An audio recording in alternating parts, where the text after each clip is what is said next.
Bismillahirrohmanirrohim. Jannatda darajotlar bo'lar ekan azizlar. 100 ta daraja bor ekan. Har bir daraja osmon bilan yer orasicha.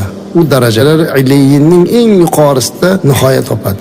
Jannat ahlining eng quyi darajasiga kirgan banda uchun 80 mingta xizmatchi berilar ekan. Endi jannatning eng yuqori darajasiga beriladigan ne'matlar haqida o'zingiz tasavvur qilib ko'ring. Birinchi darajaning hovlilari, uylari, eshiklari, so'rilari, kalitlari kumushdan bo'lsa, ikkinchi darajaning hovlilari, uylari, eshiklari, so'rilari oltindan, uchinchi darajaniki yoqut, dur, zabarjatdan bo'lar ekan. Qolgan 97 darajasini qanday ekanini faqat Alloh o'zi biladi. Jannatga kirgan bir ahl bor. Bilasizmi ular kim? Qur'on egalari. Jannatga kirganda o'qi va ko'taril deyarkan ularga. O'qi va ko'taril.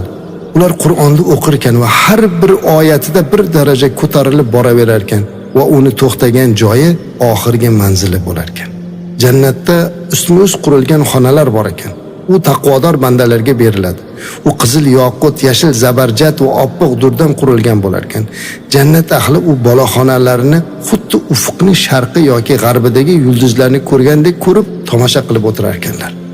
Bu dunyoda do'st bo'lib bir-birini Alloh uchun yaxshi ko'rganlar qizil yoqutli ustunlar ustidagi 70 ming boloxonalarda bo'lar ekanlar azizlar. Bu dunyoda bir-birimizni yomon ko'rish o'rniga yaxshi ko'raylik-da. Mana shu 70 ming boloxonalarda joylanaylik. Ularning husni dunyo ahliga quyosh qanday nur sochsa, jannat ahliga shunday nur sochib turar ekan. Alloh yo'lida do'stlashganlarning yuzidan chiqayotgan nurni, go'zalligini ko'rish uchun boshqa jannat ahlilari yuringlar, Alloh yo'lida do'stlashganlarni ko'ramiz deb chaqirar ekanlar. Qachon ularni ko'rsalar, ularning husnlari, go'zalliklari jannat ahliga nur taratib turadi, xuddi dunyo ahliga quyosh nur sochgandek. Ularning ustilarida ipakdan bo'lgan go'zal liboslar bo'lar ekan. Ularning peshonalariga ular Alloh azza va jalla yo'lida bir-birlarini yaxshi ko'rganlar deb yozib qo'yar ekan. Azizlar, bu dunyoda hadeb bir-birimizni g'iybat va ig'vo qilib, bir-birimizni ranjitib yurgandan ko'ra bir-birimizni yaxshi ko'raylik-da, jannatdagi mana shu ne'matlarga musharraf bo'laylik. Illiyindagilar ahli jannatga qaraydi. Agar ulardan birortasi boshqa jannatga tashrif buyursa, yuzini nuridan jannat yanada yorishib ketar ekan. Shunda jannat ahli bu qanday nur deyarkanlar. Ular illiyin ahlidan itoatli, rostgo'y, yaxshi banda tashrif buyurdi deyarkanlar. Illiyin ahlini xuddi ufqni nur sochib turgan yulduzni ko'rgandek ko'rib turar ekanlar. Abu Bakr bilan Umar radhiyallohu anhumolar mana shu illiyin ahllardan bo'lar ekan azizlar. Jannatda bir boloxona bo'ladi. Uni tashqarisida, ichkarisi tashqarisidan ko'rinib turadi. Suyukli payg'ambarimiz Muhammad Mustafa sallallohu alayhi va sallam bu joy shirin so'zli, ochlarga taom beruvchi, ro'zani bardavom tutuvchi, insonlar uxlab yotgan paytda qoyim bo'lib namoz o'quvchi, salomni keng yoyuvchi mu'minlar uchun tayyorlangan bo'ladi degan ekanlar. Qarang, go'zal bir boloxona, ichkarisidan tashqari ko'rinadigan shunday bir go'zallik. Ba'zi boloxonalarning ostida ustuni bo'lmas ekan, qarang. Shundoq bo'lar ekan, ustunsiz. Bunday boloxonalar kimlarga nasib qiladi deng? Kasal, azob, uqubat va sinovlarga sabr qilganlar uchun berilar ekan. Bizni eshitayotganlarning ichida bemorlarimiz bo'lsa, ba'zi azob, uqubat va sinovlarga sabr qilaylik. Ozgina sabr qilib tursak, mana shunday jannatdagi ustunsiz boloxonalarda rohatlanamiz ekan inshaalloh. Qiziq, hech o'ylaganmisiz muhtaram azizlar? Jannatda ham bozor bor ekan. Uni farishtalar o'rab turar ekan. Jannatiylar unga har juma kelar ekanlar. So'ng shamol esib, ularning yuzlari va kiyimlariga mushk sochadi va ularning husni jamoli ziyoda bo'ladi. Undan mana shunday go'zal holda qaytadilar. Jannat bozorida ko'z ko'rmagan, quloq eshitmagan, xayolga kelmagan narsalar bo'lar ekan.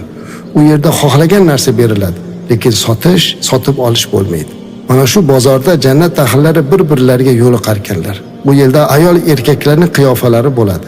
Kim bir suratga kirishni xohlasa, o'sha qiyofaga kirar ekan. Tasavvur qiling, bir bozor, kirib boryapsiz. Har xil ne'matlar bor. Xohlagan qiyofani tanlab olish imkoniyati ham bor ekan. Bozori shunday bo'lar ekan. U bizga o'xshab urdi, sotdi, bir-birini aldadi joy emas, urdi bozor. Ular jannatlarda bir-birlari bilan dunyoda qanday bo'lganlari, Allohga qanday ibodat qilganlari, qanday qilib kechalarni bedor, kunduzlarni qoyim o'tkazganlari, dunyodagi faqirlik va boylik qanday ekani, o'lim qanday kechgani, va shuncha sinovlardan keyin qanday qilib jannatga kirganlarni eslashib o'tirar ekan. Ha azizlar, bir oz qiyinchilik, ozgina charchaganimizda besabrlik qilmasligimiz kerak ekan. Inshaalloh mana shunday sinovlardan o'tganimizdan keyin jannatda, bozorda bir-birimizni tanib o'tirib, esingizdami, u dunyoda mana shunday qiyinchiliklarni ko'rgan edik. Allohga shukr, mana rohatini ko'ryapmiz deyilar ekan. Inshaalloh mana shunga nasib qilsin. Jannatda bo'yni xuddi tuyani bo'ynidek keladigan qushlar bor ekan. Egasining qo'lida saf tortib turar ekan. U o'z egasiga: "Ey Allohning do'sti, men arshning ostidagi jannat yaylovlarda boqilganman. Taslim buloqlardan ichganman. Meni yegin" deb turar ekan. Shunda kishini hayoliga uni tanovul qilish keladi. Va shu zahoti qush uni oldida turli xil taomlarga aylanib qoladi. Undan xohlagancha yeydi. To'yganidan so'ng qushning suyaklari jamlanib, qaytib jannatni xohlagan joyiga yana uchib ketadi. Shuncha ne'matlar ko'rildi. Bandalar bir joyga to'planganda Alloh so'rayapti: "Yana biror narsa xohlaysizlarmi?" Ular aytar ekan: "Ey Robbim, yuzimizni yoriq qilmadingmi? Jannatga kirgizmadingmi? Bizga do'zaxdan najot bermadingmi? Bundan ortiq yana nima kerak bizga?" deyar ekan. Shunda parda ochiladi va jannat ahllari Alloh taoloning jamolini ko'radilar. Jannat ahli uchun bundan ortiq katta baxt, bundan ortiq katta ne'mat bo'lmaydi azizlar. Ha, jannat mana shunday joy. Ammo mana shu jannatga kirishlik yo'lini to'g'ri topib olishimiz kerak. Keyingi paytlarda jannat sifatini aytib, jannatga kirishlik uchun faqatgina ba'zi bir sanoqli amallardangina iborat deb o'rgatilish bo'lyapti. Odamlar chalg'itayotganlar bor. Mana bu ishni qilsangizgina jannatga kirasiz. Hatto odam o'ldirib qancha gunohlarni qilib johilona kimsalar jannatga da'vat qilyapti. Shuning uchun biz bu turkum suhbatimizda jannatga eltuvchi go'zal amallar haqida so'z yuritamiz azizlar. Biz yuqorida hozir jannat sifatini aytganimizda shu jannatga bo'lgan ishtiyoqingiz ortgan bo'lsa, endi keyingi suhbatlarimizda mana shu jannatga kirishlik uchun payg'ambarimiz alayhisalom bizga bergan tavsiyalarini eng sahih hadislari orqali siz azizlarga yetkazamiz inshaalloh. Alloh hammalarimizni jannat darvozasi oldida ko'rishmoqligimizni, jannatda esa payg'ambarimiz alayhisalom bilan suhbat qilmoqligimizni nasib qilsin.